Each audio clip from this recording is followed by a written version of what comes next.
কড়াইয়ে প্রথমে ঘি দিয়ে দিলাম, এরপর একটু গোটা জিরে দিয়ে দিলাম, সঙ্গে লাল লঙ্কা দিয়ে দিলাম একটা,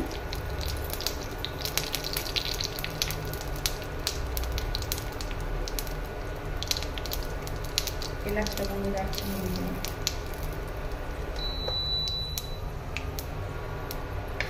ইন্ডাকশনটা একটু অফ করে দিলাম, ফোড়নটা ভাজা হয়ে গেছে। ডালিয়ার পোলাও করছি, ডালিয়াটা আমি একটু ধুয়ে নেব। এবার আমি অল্প একটু তেজপাতা দিয়ে দিলাম, একটু কাজু বাদাম দিয়ে দিলাম,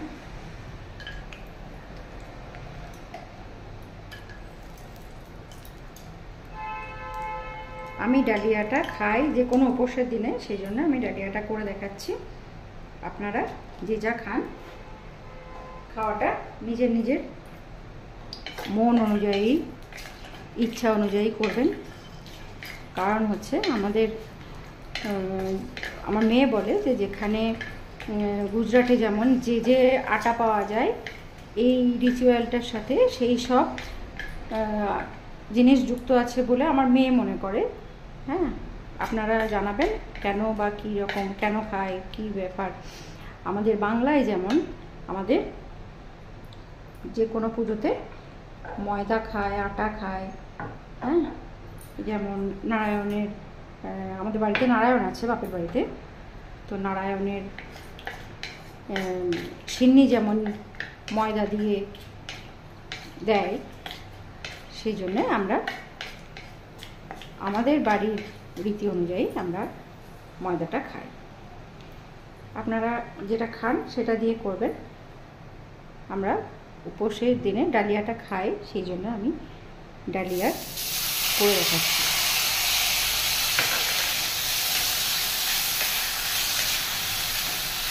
এটা একটু ভাজা ভাজা হবে,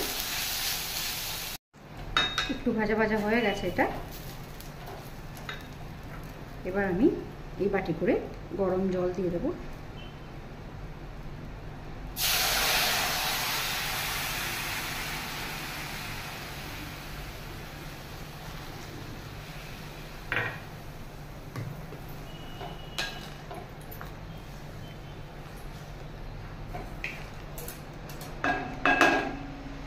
এর সাথে আমি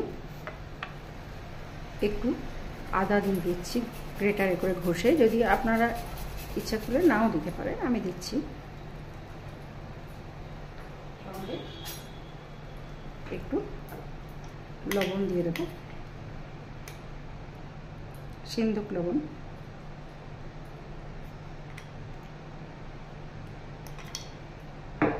এবার এটা ঢেকে দেবো কিছুক্ষণ। ঢাকাটা খুলে একটু চিনি দিয়ে দেবো।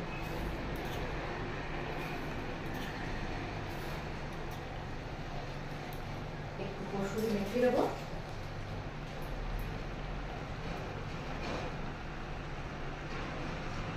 দিয়ে এটা কিছুক্ষণ আবার ঢেকে রেখে দেবো।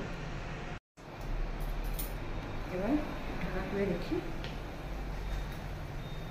এটা আমার হয়ে গেছে ডালিয়ার পোলাও।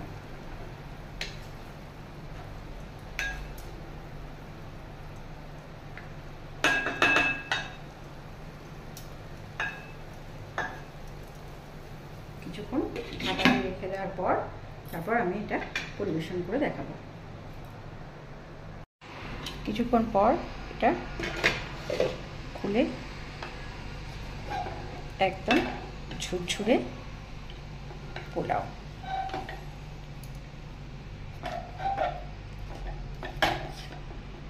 অসাধারণ, কিন্তু দেখতেও অসাধারণ, খেতেও কিন্তু অসাধারণ।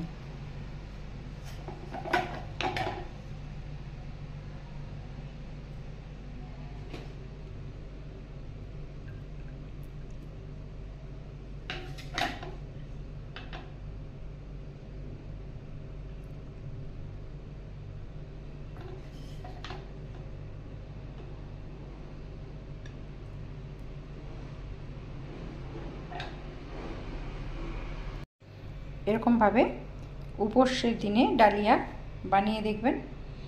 যদি ভালো লাগে তো আমাকে জানাবেন। সাবস্ক্রাইব করবেন, লাইক করবেন, কমেন্ট করবেন, শেয়ার করবেন। সবাই ভালো থাকবেন। Thank you.